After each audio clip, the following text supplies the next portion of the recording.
Descompanhia inicia em 2008 e já em 2009, felizmente, a gente conquistou esse edital do programa VAI, que é da Secretaria Municipal de Cultura, né?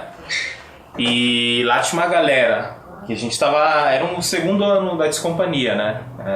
Praticamente o primeiro. Então tinha uma galera, a gente estava iniciando, estava descobrindo ainda o que era a Descompanhia, tinha uma série de vontades e desejos ali de se realizar, aí a gente decide mandar pro VAI e é contemplado e recebemos essa notícia assim, com muita felicidade, né? Esse é o primeiro? Foi o primeiro, em 2009, que aí, até sendo um segundo ano, o VAI deu um fôlego gigantesco pra gente, assim, em termos de ter essa possibilidade de uma ajuda de custo para as pessoas que estão participando, né? Porque aí, em 2009, a gente tinha um trabalho bastante intenso, né? Acho que tinha mais de 3, às vezes chegava a ser 4 dias de ensaio, 3 dias de ensaio, né? Não só ensaios, né? A gente tinha... encontros, né? Porque a gente pensou assim, quando a gente enviou para um projeto para um edital, a gente entendeu que a gente ia ter que ter um esforço bastante grande, né? Sim. Porque sai da esfera do teatro só do ensaio de uma peça e passa a começar a pensar em qual a ação cultural que você vai realizar com aquele projeto. Então, a peça de teatro era só uma das atividades em que todas as outras que a gente tinha que fazer dentro do projeto. Como a gente escreve um projeto, ninguém obriga a gente a fazer o projeto. A gente faz porque a gente quer, porque é o nosso desejo, porque a gente tem essa necessidade de propor alguma coisa para a cidade, né? Então, quando o Herbert fala que a gente tinha 4 ou 5 dias de encontro durante a semana, era porque a gente não era só de ensaio, mas era também de estudos, era também de realização de atividades outras, que era rodas de conversa, exibição de filmes, visita a outros grupos. Tanto a gente recebia visitas de outros grupos, como a gente ia visitar outros grupos. Então tudo isso... Ou até também reuniões também administrativas, porque era um projeto que a gente tentava gerir coletivamente, né? Então tinha exigia toda uma demanda da gente bastante grande de atividades e de horas, e essa ajuda de custo. Quer dizer, não só a ajuda de custo era só para tentar viabilizar um pouco mais a atividade, né? Porque verdadeiramente sem a aprovação desse projeto seria muito difícil tocar essa atividade, até porque talvez com menos frequência ou com menos intensidade as coisas aconteceriam, né? Até pela a realidade e a possibilidade das pessoas, né? E também uma questão que das pessoas e também em termos de material, né? Porque aí a gente estava propondo um espaço de estudos, vou dar esse exemplo, um espaço de estudos da linguagem cinematográfica. Então, com o VAI foi possível comprar um projetor e uma tela e abrir isso para a comunidade. Então, esses estudos que eram internos, eles ali possibilitou uma estrutura da qual a gente podia também compartilhar esses estudos a partir da exibição de filmes e da discussão desses filmes com a comunidade do entorno ali do Jardim Etelvino. Porque a gente já fazia isso, a gente já assistia filmes. Mas a gente fazia isso nos ambientes familiares, né? Sim. Domésticos, assim. A gente ia na casa de um dos integrantes, assistia filme lá e discutia lá. Daí depois a gente começou a pensar, né? E se a gente fizesse isso, mas abrisse para outras pessoas participarem e poder dialogar com outras pessoas. Então a nossa pesquisa poderia ser compartilhada com outras pessoas. No primeiro VAI, era uma garotada. Exato. Era uma garotada. Tu não tinha 18, 19 anos, no máximo. Acho que 20 era o máximo, assim, o topo. Então era gente muito jovem e que também não tinha essa experiência de fazer um teatro que fosse que tivesse essa dimensão de ação cultural.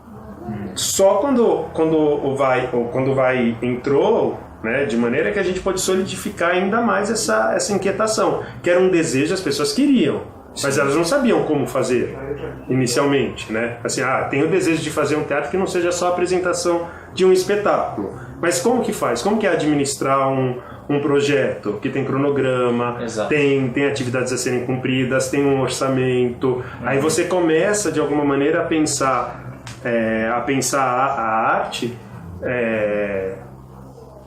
num corpo mais expandido, né? Você entende que a arte ela não é só uma esfera para si, mas ela é também em relação ao outro, ela é em relação à cidade que você pertence. Foi em 2009, aí já fazem 8 anos aí. Depois na sequência 2010, uma continuidade novamente pelo programa Vai, né? E a terceira vez foi esse ano de 2016, agora o Vai 2, que é uma verba um pouco maior, né? E aí, depois desses 8 anos de experiência que a gente teve, esse projeto foi um pouco até mais audacioso, né? Foi um projeto no qual a gente tinha o desejo de conquistar um espaço sede, de realizar um projeto. Todos os nossos projetos foram realizados, sobretudo na periferia, principalmente do extremo leste de São Paulo, né? Então, conquistar a sede é a conquista de uma estrutura maior para realizar o trabalho, mas também é uma outra preocupação que você tem em termos de organização, administração, né? Porque além de cuidar dos materiais, além de se organizar para a produção das criações, além de se organizar para a organização dos eventos, atividades, oficinas e tudo mais, você tem que se preocupar também com um espaço que é um trabalho bastante oneroso, né, em termos de manutenção. Então também quando a gente pensou numa sede, existia esse paradoxo, né? A gente queria um espaço, entre aspas, privado para que ele pudesse ser público, né? Para que a gente pudesse possibilitar tanto o desenvolvimento das nossas questões artístico-pedagógicas e culturais, como também criar nesse espaço uma possibilidade de entreposto com outros coletivos, com os outros artistas, que eles pudessem desfrutar, né, que a gente pudesse construir juntos uma rede de conhecimentos, de trocas, né? Era esse o pensamento da sede. Não precisa ser ator para trabalhar na Descompanhia, né, ou para estar na Descompanhia. Ela pode ser qualquer pessoa que tem esse interesse em compartilhar momentos de encontros e de criação coletiva. Esse é um primeiro olhar que a gente pode ter da Descompanhia. Ela é um coletivo artístico, no sentido de, quando a gente se encontra, a gente tem a preocupação de construir alguma coisa artística, né? Esse alguma coisa artística, em geral, é teatral, né? A gente tem como premissa, talvez, primeira, o teatro, mas a gente não se limita ao teatral. Então, a gente pode enveredar, durante o nosso processo de criação, na dança, na música, nas artes visuais, na literatura ou em outras áreas que a gente não conhece, mas também pode lançar olhares para a questão da experiência artística num campo mais estendido, né? Entendendo a própria vida como um ato artístico. Não é só teatro, pode ser teatro também, né? Não estou eximindo o teatro. Eu acredito que apesar desse trabalho ter sido voltado para o teatro, ela não é teatro. Ela é... Isso aqui, ó. Ela é isso aqui, ó. Ela pode se desdobrar de várias formas, assim. Eu tô dizendo uma coisa que eu ainda tô aprendendo, sabe? É como trocar pneu com o carro andando. Então, todo dia que eu venho pra cá, eu tenho uma concepção diferente a respeito dela. Nesse processo, nesse período do processo, eu acho que a coisa se aproxima muito do teatro, porque eu chego, tem ensaio, aí passo o texto, faz leitura, faz a cena, não sei o que lá. Mas a forma como se dá a dramaturgia, ela me desperta coisas que todo o meu contato com o teatro antes disso não me possibilitava. Ele chega com uma cara que não é de roteiro. E eu sei que, sei lá, das cenas aqui, eu já cheguei a fazer desenhos, bordados, já escrevi algumas coisas, sabe? Então eu sempre tô, tipo, um para além do trampo como ator. Então eu venho, ensaio e tal, mas tem umas coisinhas que vão aparecendo e que de alguma forma todo mundo faz uma parada assim. Não sei se eu expliquei direito, mas eu acho que a Descom é isso. Ela é um coletivo de gente querendo fazer umas coisas. Que não necessariamente é arte. Às vezes é só bordado mesmo. Não é nem arte, é só bordado, é só desenho, é só isso. Quando a gente está falando que não é teatral, é que às vezes quando a gente tem o imaginário do teatro, ele pode cercear a nossa criação. Né? Então o teatro... O que é teatro? Teatro é isso, isso, isso. Já tem uma caixinha um pouco pronta. Quando a gente pensa no senso comum. E aí a gente fica com medo, às vezes, de ir para além desses contornos pré-definidos. Quando você fala que não é teatro, você tem a possibilidade de explodir essas fronteiras. Você não precisa ficar preso a esses contornos. Então, quando a gente fala de que não é teatro, não é que está negando o teatro, é que ele não é só teatro dentro dessa conjectura, né, desse senso comum. Eu também, sei lá, por exemplo, tem alguns pensadores do teatro, pensadores e escritores do teatro, que faziam um anfiteatro, alguma coisa nesse sentido que nega, mas mesmo eles negando, eles acabam fazendo, mas num outro formato, numa outra possibilidade. Mas atualmente eu acho que não tem essa preocupação de ser ou não ser teatro, né? Que também o teatro ele potencializa inúmeras experiências de encontro, de troca, de vivências. Então também é positivo. Mas qual o teatro, né? O teatro, você não está a serviço do teatro, né? O teatro ele serve como um caminho, ele serve como um meio e não como um fim. Não é para se chegar no teatro, mas é como a partir da experiência que você vai ter no teatro também, isso pode potencializar a sua existência, né? Pode potencializar seu ato inventivo. Como eu disse, né, não ato inventivo só de objetos artísticos, mas também entender a sua existência como um objeto de arte, né? Você constrói também uma outra existência, quer dizer, não outro, mas talvez uma existência que pareie, né, que tenha algum diálogo com uma experiência de criação. A vida não como uma reprodução, mas como uma criação, como uma invenção constante. Eu cheguei assustado. Não, assustado, eu não tô entendendo, sabe? É diferente, assim. Não tem... Apesar de ter funções, não tem tem um trato diferente, assim. Não é o ator, o meu trabalho enquanto ator, parará. Eu cheguei meio assustado. Mas aí, com o tempo, eu fui me percebendo no lugar, assim. Hoje eu lido muito melhor com ele, porque eu acho que eu entendo melhor. Eu gosto, me deixa criativo. Teoricamente, a Descompanhia, a gente fala da ideia do território, né? Descompanhia é um território onde a proposta é que pessoas se encontrem e criem em conjunto. Então, esse território, que é um território aberto, tem a possibilidade, com a participação dessas diversas pessoas, dele ir se ganhando a sua forma a partir desses encontros, a partir das contribuições dessas pessoas. Então essas várias contribuições é que vai formando a Descompanhia naquele momento. Então normalmente, em cada momento, a Descompanhia é uma coisa, porque ela é as pessoas que estão naquele momento, as questões que estão passando naquele momento. A gente pega várias cenas, é como se fosse uma coxa de retalhos. A gente tem vários estímulos, sejam filmes, sejam textos de literatura, obras de artes plásticas, fotos. A gente usa isso como estímulo para a criação artística em si. Para mim, eu tenho uma leitura dessa ideia do catador, né? Dessa ideia, pensando no catador como aquele que, de certa forma, socialmente não é um sujeito que teria destaque histórico, né? Ele não é um presidente, ele não é uma pessoa rica, é um catador de materiais descartados. E, ao mesmo tempo, a ideia do lixo, né? O lixo que é aquilo que está descartado, né? Então, quando você pensa em arte, normalmente você pensa no que é no imaginário, o senso comum, normalmente se pensa, vou trabalhar com o grandioso, vou contar as grandes histórias, grandes narrativas dos reis. Quando você pensa na história ocidental é muito isso, né? Muito pautada nos grandes, a arte é muito pautada nos grandes. Quando você vai é tudo muito bonito, né? Tem um figurino bonito, tem o cenário que é tudo bonito, né?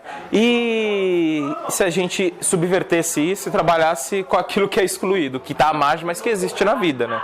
Se a arte fala da vida, então a gente também tem que incluir essas questões, né? O catador, como aquela figura que também faz parte da sociedade, mas que ele é marginalizado, ele não tem a sua história contada de certa forma. Como é vivenciar a experiência de catador ao invés de um rei, que é o mais comum?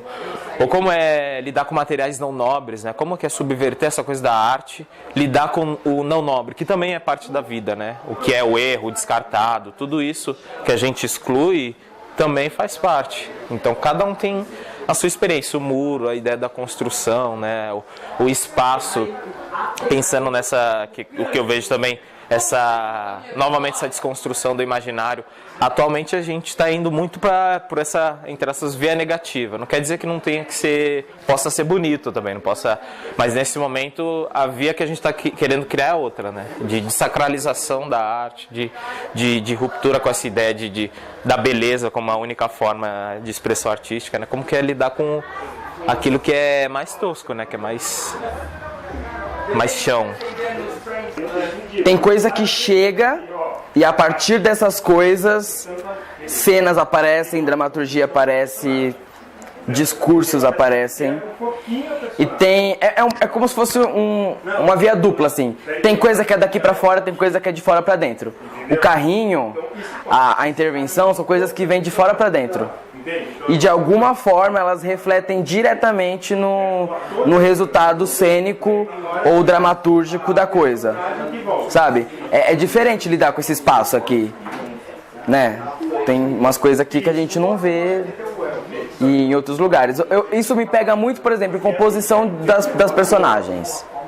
Você sabe que tá faltando alguma coisa. Aí o que tem pra fazer aqui? Tá, tem umas botas, tem um bicho de pelúcia, tem uma moto uma moto caindo aos pedaços, tem uma cadeira remendada, não sei o quê. Eu acho que esse espaço e essas intervenções como um todo, elas auxiliam na criação das coisas. Cada objeto tá esperando uma cena, sabe? E é como se fosse um papel para um escritor, em que ele vai escrever um poema, um conto, o objeto ele está esperando uma cena ser escrita nele. A gente teve durante um tempo na Discom, e isso se estende por hoje, né? Que a gente fez até uma exposição, e isso era uma questão que a gente discutia muito. O que é arte? A gente fez uma exposição de arte que se chamava exatamente isso, né? Isto é arte? Era um ponto de interrogação e de interrogação e exclamação. E aí uma das brincadeiras que a gente fazia era assim: se a gente criava alguma coisa e aí a gente queria que alguém que tivesse um certo conhecimento na área artística viesse legitimar ou deslegitimar aquilo que a gente tinha feito. Então se a gente mostrasse, se a pessoa falasse assim: isso é arte. Daí é arte, virou arte. Se a pessoa falasse: puta, isso não é arte, aí fudeu, não é arte. Pra zoar. Não era pra zoar. Era pra zoar no sentido assim, a arte... É engraçado quando a gente fala assim, o que é arte, né? Porque quando a gente fala o que é arte, em geral, a gente pensa naquela arte que é legitimada. Alguém falou que aquilo é arte. Alguém viu aquele quadro e falou, isso é arte. Alguém viu alguma obra e falou, isso é arte. É como se tivesse um lugar específico para colocar arte e que está refém de um olhar externo. Alguém vem e valida se aquilo é arte ou não. Isso, de alguma maneira, gera uma provocação dentro do nosso pensamento na Discom, que a gente está partindo da ideia de que a arte está em todos os espaços, né? A arte está nesse momento que eu estou aqui me relacionando com você. Se eu estou falando lá atrás, naquela relação entre vida e obra, né, entre a vida e a arte, essas duas coisas não se separam. A minha vida é uma arte, a minha vida é uma obra de arte. Né? Eu estou num ato estético agora. Talvez eu possa não ter tanta compreensão de que é um ato estético. Não só eu, mas todas as pessoas. É que eu acho que a gente fez a nossa sociedade, de alguma maneira, apartou. Né, colocou a arte num departamento e a vida no outro. Então eu posso viver, entre aspas, sem ter uma percepção artística da minha vida, né, sem que a arte esteja diretamente sendo percebida no meu dia a dia. Mas ela está no meu dia a dia. Né? E quando eu penso na minha existência como uma obra de arte, eu posso entender que eu sou capaz de inventar, eu sou inventor. Inventor aqui no sentido positivo do termo, né? Não assim, o cientista maluco, não é isso. Mas é que eu não preciso reproduzir formas, eu posso inventar formas. Eu estou em processo de criação constante, eu estou me inventando. Eu não estou pronto, fim do acabado. Eu estou em processo de construção direta. Então, quando eu me encontro com você, quando eu me encontro com o outro, ou quando eu me encontro com um objeto, eu também estou em processo de criação. Então, são encontros que eu estou tendo durante esse meu processo criativo. Então, entender a existência como um processo de criação, para mim, pelo menos, foi muito potencializador. O que foi que eu te disse, hein? O que foi que eu te disse? Eu te disse que não era pra você ir pra lá, pra ficar com aquela gente, mas você não me ouve. Você é muito desobediente, sabia? Eu sou seu pai, moleque! Você tem que me obedecer! Sabia que foi por sua culpa que ela deixou a gente? Não fala dela! Você sabe que minha mãe foi embora, a culpa é sua! É sua culpa, moleque! É sua! Então uma pessoa que não era ator podia criar uma cena na Descom. Ou podia fazer ou podia pintar um quadro, ou podia fazer uma intervenção, ou podia fazer, porque a cobrança não era se o cara era um bom produto. A relação era qual é a tua potência, o que te faz vibrar. Né? E o que te faz vibrar em conjunto, né? Porque não é só vibrar sozinho. Você vibra, mas como essa sua vibração também faz com que o outro vibrar. Então é uma relação, sobretudo, de potência de existência, de vida. E não de qualidade. Se você é bom, se você é o melhor, se você é competente, se você tem uma técnica exímia. Lógico que também não se despreza a técnica, nada disso, mas é uma outra forma, é uma autopoética, né? É a poética que você vai descobrindo durante o seu processo de criação.